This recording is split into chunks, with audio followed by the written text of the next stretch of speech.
1장 서론 기계설계 개론입니다. 먼저 우리가 기계 설계를 이해하기 위해서는 기계에 대한 정의를 여러분들이 명확히 알고 넘어가야 되겠습니다. 기계라는 것은 앞에서 말씀드린 바와 같이 어떤 기계 요소의 조합으로서 만들어진, 그냥 단순하게 이렇게 만들어졌다고 해서 우리가 기계라고 얘기하진 않습니다. 아까도 앞에 말씀을 드렸듯이 자동차 같은 경우는 약 3만 개 이상의 부품, 여기서 말하면 기계 요소가 되겠죠.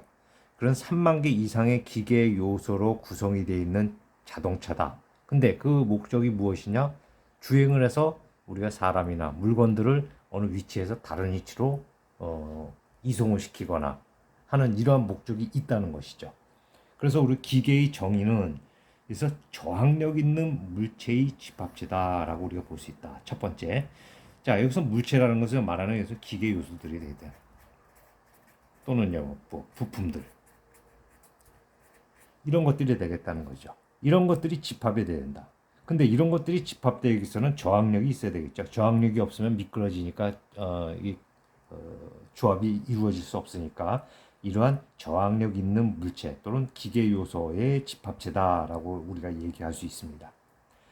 이런 구성 부품들은 서로 구속되어서 그냥 가만히 있으면 그냥 구조물이 되는 거죠. 그래서 부품들이 서로 연결이 돼 가지고 아무 역할을 안 하고 그냥 가만히 있으면 그거는 그냥 구조물입니다. 그래서 이런 부품들은 기계가 되기 위해서는 서로 상대 운동, 그러니까 어떤 운동이 작동이 되면 그 운동을 전달해 주는 이러한 어떤 운동들을 해야 된다라는 것입니다. 그래서 여기서 구성 부품들은 서로 구속되어서 운동을 해야 된다. 또 끝으로 에너지 변환으로부터 외부의 유용한 일을 수행해야 된다라는 것입니다. 자, 상대 운동까지 했다. 자, 예를 들어 시계 같은 경우는 어떤 상대 운동, 내부에서 뭐 태엽이 감겨져 가지고 기어가 움직여서 뭐 시간을 갖다 알려주는 이러한 역할, 뭐 시계 또는 체중계, 뭐 이런 것들은 어떤 유용한 일이라는 것을 갖다 수행하고 있지 않다는 것입니다. 그래서 여기서 있는 세 가지 요소들을 전부 갖춘 것, 그랬을 때 우리가 기계라고 얘기를 합니다. 다른 얘기로 하면은 기계라 하면은 어떤 인풋이 있어서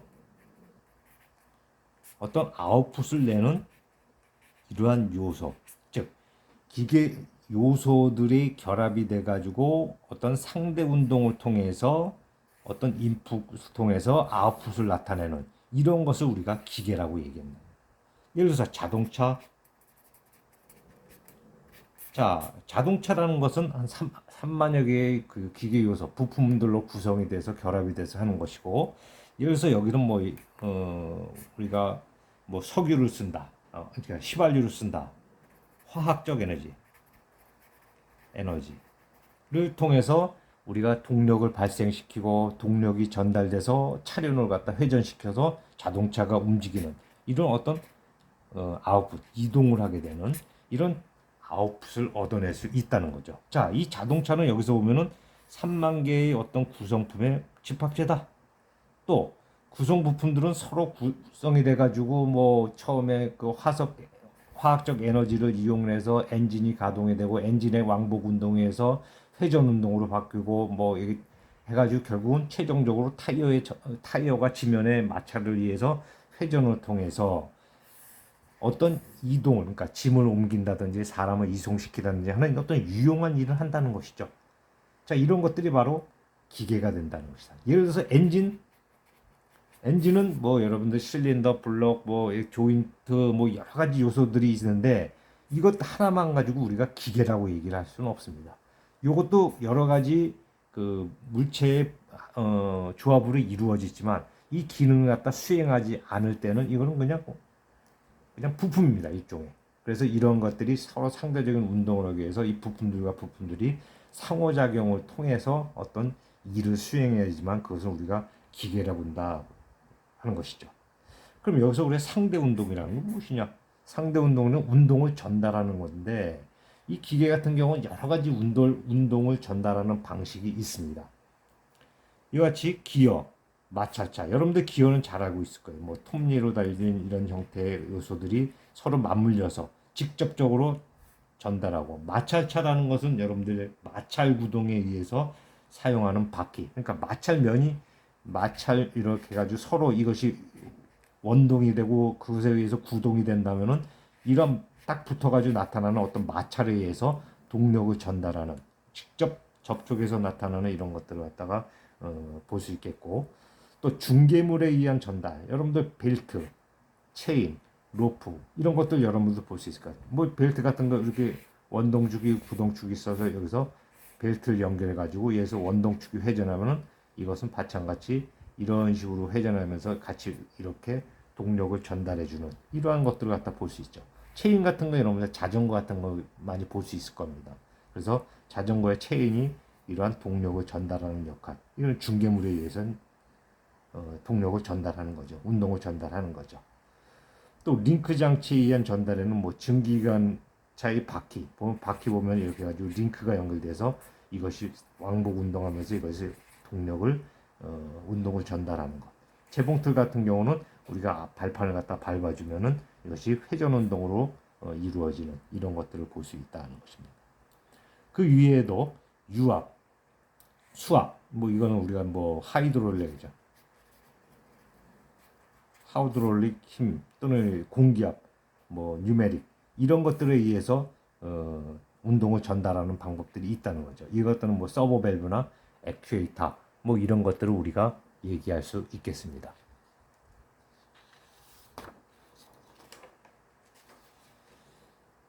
표준 규격입니다. 자, 우리가 어떤 표준 규격이라는 것은 어떤 부품을 하는데 특정 부품을 위한 특정 기계를 위한 부품을 제작한다면은 뭐 A사에서 만들어진 제품에 대한 부품, B사에서 만들어진 제품의 부품 이렇게 서로 상호 호환성이 없다면은 우리가 그 부품을 갖다가 생산하는 데 있어서 좀 어려움이 있다죠. 그 회사 제품에 대한 부품만 생산해야 되는데 이런 표준 규격을 우리가 세움으로써 A사나 B사에서 그러한 제품을 만들었을 때 그러한 그 부품을 갖다가 호환성 있게 사용할 수 있도록, 그래서 부품의 규격화가 목적은 뭐냐? 생산성과 경제성을 높인다. 즉, 이런 건 이러한 부품은 여기에 모든 기계에 이런 부품이 들어가야 돼. 라고 해서 규격화가 된다면은 우리가 생산성을 높이고 그에 따라서 우리가 경제성을 높이기 위한 대량 생산이 가능하다 하는 것입니다. 이에 따라서 우리는 그 KS (Korean Industrial Standard라고 1962년에 제정을 해서 다양한 요소의 그 기계 요소 부품들에 대해서 이러한 KS를 갖다 적용을 해서 생산을 하도록 하고 있습니다. 또한 이러한 KS는 국제 표준화 기구의 또 어떤 연관이 있는데, 이것은 인터내셔널 오르가니제이션 스탠다제이션 해가지고 국제 표준화 기구에 1963년도에 가입을 했어요. 1년 뒤에 이제 KS가 제정되고 나서 1963년도에 가입이 돼서 이런 KS가 ISO를 우리가 따라서 이렇게 부품을 갖다 규격화하는 이런 것을 통해서 우리가 대량 생산을 통해서 우리가 생산 단가를 낮추는 이러한 역할을 수행을 하는 것이 바로 표준 규격입니다. 기계 설계와 시방입니다. 스페시피케이션, 그래서 시방서라는 것은 우리가 어떤 설계의 진행을 나타내는 것도 우리가 시방서라고 얘기를 합니다. 그래서 설계 도면에 나타내기 어려운 이런 내용들이 있는데, 기계 제작 시 그 기계의 사용 목적이 뭐냐, 성능, 그 크기, 생산 수량 등을 여기서 표시한 것들을 갖다 우리가 시방서라고 우리가 얘기를 합니다. 그럼 이런 그 기계 설계는 시방서에 의해서 진행이 되는데, 우리가 기계 설계하는 데서 고려 사항은 무엇이냐? 먼저 사용 목적에 적합한 구조를 가져야 된다. 뭐 차량, 우리가 자동차 만든다 그러면 자동차를 운전하는 사람들이 어떻게 하고 그 목적에는 어떻게 되느냐에 따라서 그 사용 목적에 적합한 구조를 우리가 가져야 된다는 것이다. 어떤 기계든 그 목적에 부합하는 그런 구조를 갖지 않는다면 우리가 사용하는데 불편함을 겪게 됐죠. 그 다음에 충분한 강도를 갖도록 오형과 치수를 결정한다. 뭐 되도록이면 작고 단단한 재료, 강도가 큰 재료를 사용하면 좋겠죠. 그렇지만 우리가 이제 뭐 그 같은 규격에서도 우리가 보면은 강도가 큰 것이 있고 강도가 약한 것이 있어요. 뭐 그런 중에서도 우리가 충분하다고 얘기하는 것은 그 규격 내에서 사용할 수 있는 어떤 그 강도를 외부에서 그 어떤 하중이나 이런 것들이 작용했을 때 버틸 수 있는 최대한의 강도를 갖다 유지하는 것이 고려가 돼가지고 그 모양과 치수가 결정되어야 된다 하는 것입니다. 자, 설계도면은 쉽고 정확하게 그린다. 우리가 설계도면을 그리는데 설계자만 이것을 이해하면 안 된다 이거죠. 우리가 사용하다 보면은 이것을 갖다 이제 뭐 수리를 해야 된다. 또 부품을 교체해야 된다. 라고 했을 때 누군가가 이 설계도면을 봤을 때 쉽게 이해하고 아, 여기서 이 부품은 우리가 어떤 규격의 부품을 갖다가 적용을 했을 때 이것을 만족한다 하는 것을 볼 수 있도록 설계도면은 쉽고 정확하게 그려야 된다. 아까 앞에서 말씀드렸지 부품은 표준화 규격화해야 된다. 그것은 뭐냐? 대량 생산을 통해서 생산 단가를 낮추게 하기 위한 목적이다. 또 인간 공학적 설계를 해야 된다. 결국 기계라는 것은 우리가 뭐냐? 사람이 사용하는 것이죠. 그래서 사람이 사용하는데 이것이 좀 더 편하게 사용할 수 있어야 된다. 그래서 뭐 우리가 사용하는데 뭐 그 포크레인을 사용하는데 그 동작을 해서 레바를 갖다 이용하게 되는데 그 레바가 우리가 왼손 오른손으로 활용하는 데 있어서 유용한 위치에 있도록 그 포크레인이나 이런 것들을 설계를 해야 된다는 거죠. 궁극적으로 뭐냐? 사람이 사용하는 것이기 때문에 기계를 설계하는 데 있어서 이것은 그 사람이 편리하게 사용할 수 있도록 우리가 설계가 돼야 된다라는 얘기를 하는 것입니다. 또한 제작, 조립, 운반, 수리 및 성능 개선이 쉬운 구조로 설계되어야 된다는 것입니다. 우리가 이제 기계 설계 과정에 보면은 어떤 기계 설계의 필요성입니다. 어떤 아이디어가 있어. 기계 설계의 필요성이 있어. 그 개발이나 주문, 성능 개선 등의 어떤 필요성에 의해서 이제 기계를 설계하게 되는데 그를 통해서 이제 구조를 설계하는 것이죠. 여기서는 기능적이나 생산 설계를 하는 것이고 또 뭐 인간공학적 앞에서 얘기했던 인간공학적인 설계를 갖다 실시를 하고 또 그에 따라서 우리가 어떤 부품을 재료를 선정할 거냐 부품의 재료를 선정하는데 부품 설계하는 데 있어서 재료를 선정하고 그 재료가 갖고 있는 그 허용하는 응력 어느 정도까지 버텨야 되는 응력이 있죠. 그 재료의 허용 응력 그다음에 어떤 형상과 어떤 치수를 가질 것이냐 하는 부품 설계를 합니다.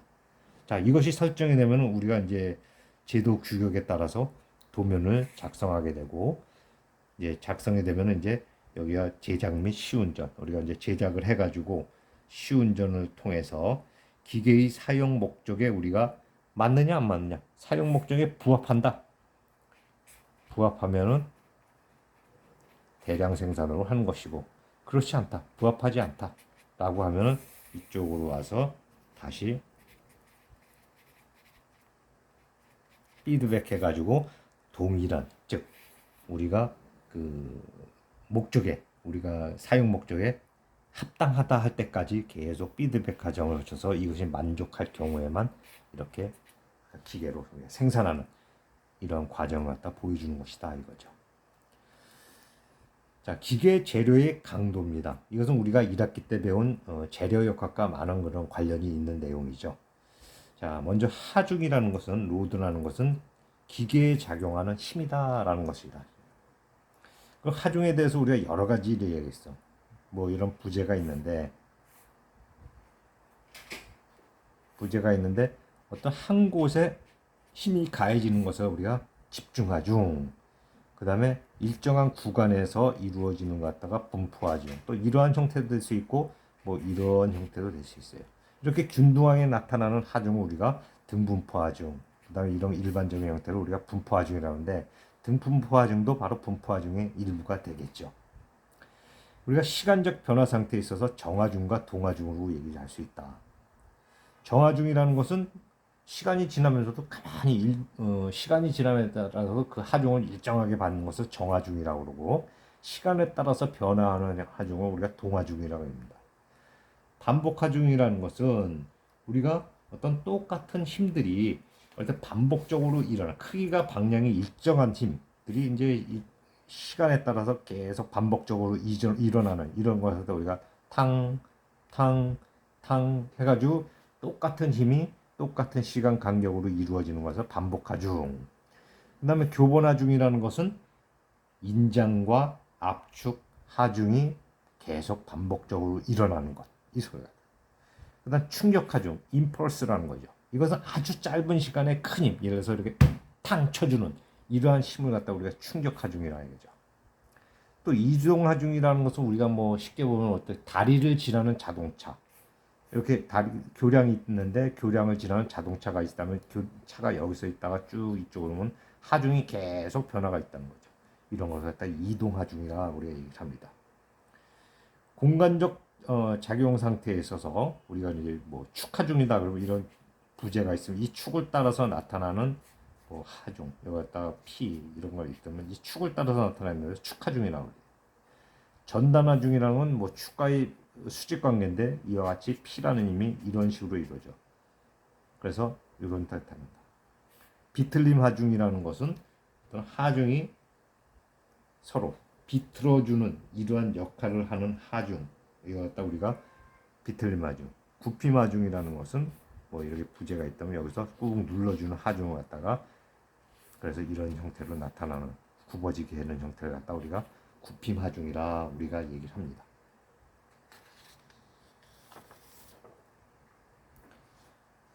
자, 응력, 스트레스입니다. 응력이라는 것은 우리가 이제 어떤 내부에서 평형을 유지하려는 저항력 또는 내력이라고 얘기죠.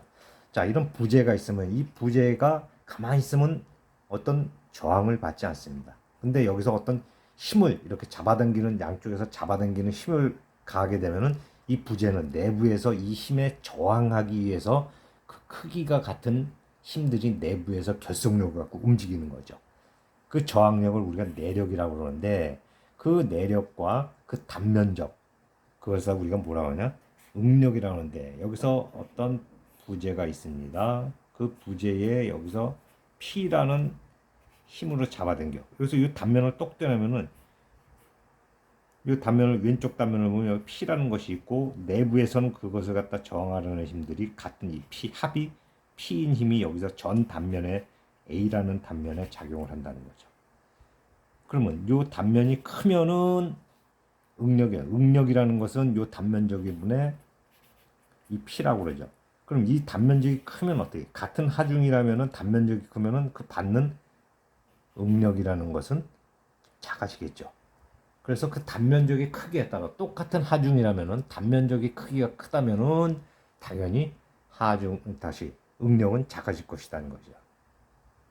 그래서 응력의 이런 분류에 보면은 앞에서 말씀드렸다시피 이와 같이 양쪽에서 잡아당겨주는 이런 응력, P에 의해서 나타나는 잡아당겨주는 힘에 의해서 나타나는 응력, 요걸 갖다 우리가 인장응력, 압축응력은 압축되는 힘에 의해서 나타나는 응력, 이것을 갖다 우리가 압축응력이라 우리가 얘기를 합니다. 그래서 요거는 우리가 단면적이 A라고 그러면은 뭐 수직응력이라는 것은 시그마 텐설 이것은 뭐냐?